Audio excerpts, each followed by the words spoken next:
एक मुलाकात जनता के सवालों के साथ। नमस्कार, आप देख रहे हैं एक मुलाकात जनता के सवालों के साथ। इसमें आज के हमारे खास मेहमान हैं अर्पित मुदगल जी, जो कि राष्ट्रीय कार्यकारी अध्यक्ष भारत तिब्बत सहयोग मंच से हैं। आइए इनसे आज हम आपको मिलवाते हैं और दिखाते हैं इनके साथ हमारे मध्य प्रदेश स्टेट हेड विवेक पांडे की खास मुलाकात में।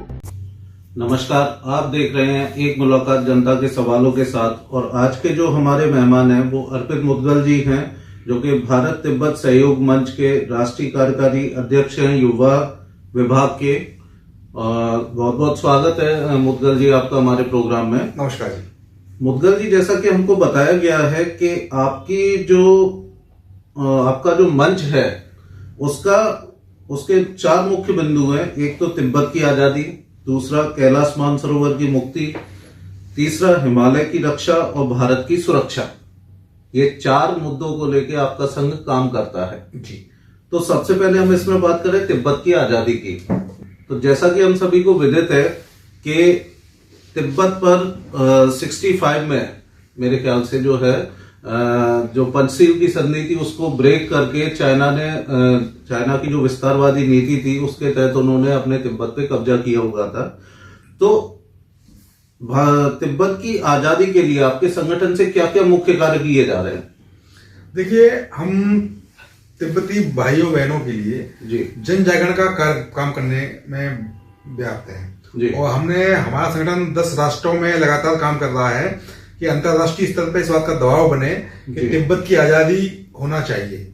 ऐसे कौन से राष्ट्र जिनमें आपने ये मुद्दा उठाया है? ये हमारे अपने नेपाल है जी, और भूटान है जी, आपका बांग्लादेश है जी, हांगकांग है, और चाइना है, जापान है, मतलब जो तिब्बत से सटे हुए। हाँ, अमेरिका है जी, तो रूस है जी। तो इन सभी राष्ट्रों में हमने इस बात का प्रयास किया है कि यह वैश्विक स्तर पे अंतर्राष्ट्रीय दबाव बनाने का प्रयास किया जाए। तो चीन की जो विस्तारवादी नीति है वो निरंतर अपने अड़ोसी पड़ोसी राष्ट्रों को परेशान करता रहता है। वो किसी न बहाने कभी किसी सीमा में घुस जाता है, कभी किसी सीमा में घुस जाता है।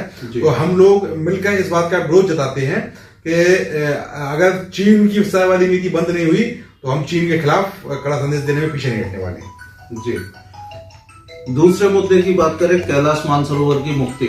जैसा कि देखा गया है कि जब हमारे भारत से तिब्बत का कुछ हिस्सा जो है चाइना में चला गया तो उसके अंतर्गत हमारा जो है कैलाश पर्वत भी जो है वो आज चाइना में इंक्लूडेड है। तो उसकी मुक्ति के लिए क्या क्या प्रयास किए गए हैं?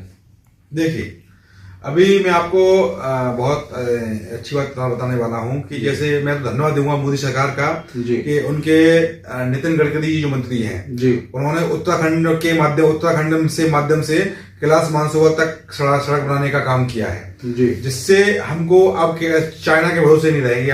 हम डायरेक्ट अपने भारत से ही कैलाश मानसरोवर के दर्शन कर सकेंगे जी। तो इसके लिए उनको मैं बहुत धन्यवाद देना चाहता हूँ।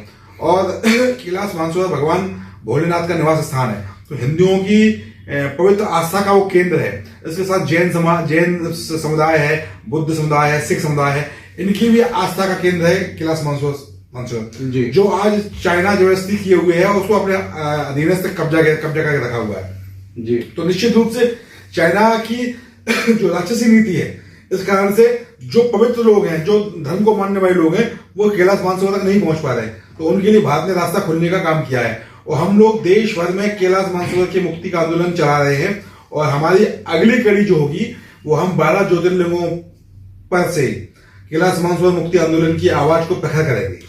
जैसा कि देखने को मिला है, अभी कुछ सालों पहले चाइना की विस्तारवादी नीति के तहत चाइना की जो सेना है वो फिंगर 8 तक लद्दाख में भारत में प्रवेश कर चुकी थी। लेकिन मोदी जी के कुशल कूटनीति कहेंगे हम, या फिर जो है एक अंतर्राष्ट्रीय दबाव जो मोदी जी ने बनाया, दूसरा अपनी सेना को जो सशक्त किया है और वहां पे उनको डिप्लॉय किया है, उस वजह से कहीं ना कहीं चाइना 2-4 कदम पीछे हटा है। तो इसके लिए आप जो है क्या कहना चाहेंगे इस पर? देखिए, 2-4 कदम पीछे हटाने वाली बात नहीं है। एक समय सरकार जवाहरलाल नेहरू जी की हुआ करती थी, जिन्होंने अपने देश पे चाइना की सेना के माध्यम से कब्जा करवा दिया जी। आज 2024 की भारत की वो सरकार है जिसके खौफ के मारे चाइना को पीछे हटना पड़ा। और चाइना वापस फिंगर 4 पे पहुंचा। तो ये कहीं ना कहीं आज मोदी जी ने सेना को सशक्त किया है, मजबूत किया है, यह उसका परिणाम है। आज हमारी सरकार ने मजबूती के साथ अपनी सेना पर भरोसा जताया है और सेना के समय समय पर सेना के साथ खड़े होकर मोदी जी काम करते हैं। तो इस कारण से अड़ोसी पड़ोसी जो राष्ट्र हैं हमारे, जो हमारे विरोधी राष्ट्र हैं, विपक्षी राष्ट्र हैं, उनके अंदर भी भय व्याप्त है कि मोदी सरकार कोई भी कड़ा कदम उठा सकती है। लेकिन कहीं ना कहीं ये देखने को मिला है कि कांग्रेस पार्टी द्वारा मोदी जी पर जो है चाइना के जो अगेंस्ट एक्शन लिया है उसके खिलाफ जो है नारेबाजी की गई, उन पर कुछ आरोप भी लगाए गए हैं। तो कहीं ना कहीं ये क्या अपनी राजनीतिक रोटियां सेकने का मतलब वो है क्या? नहीं, बिल्कुल। आप ये देखिए, राहुल गांधी जैसे एक कांग्रेस दल के बड़े नेता हैं जो परिपक्व हैं कि अपरिपक्व हैं ये अभी तय नहीं हो पाया, लेकिन वो व्यक्ति चाइना में जाता है, चाइना का एजेंट बन जाता है, चाइना में जाके जो भारत की बुराई करता है। तो कहीं ना कहीं कांग्रेस की नीति साफ नहीं है, उसका चाल चेहरा ठीक नहीं है। वो कहीं ना कहीं भारत को डोमिनेट करने का काम करता है। कोई भी नेता अगर हमारे देश का है जो भारत के खिलाफ या भारत की आवाज के खिलाफ अगर बात करता है तो निश्चित रूप से वो देशद्रोही है, वो देशद्रोही है।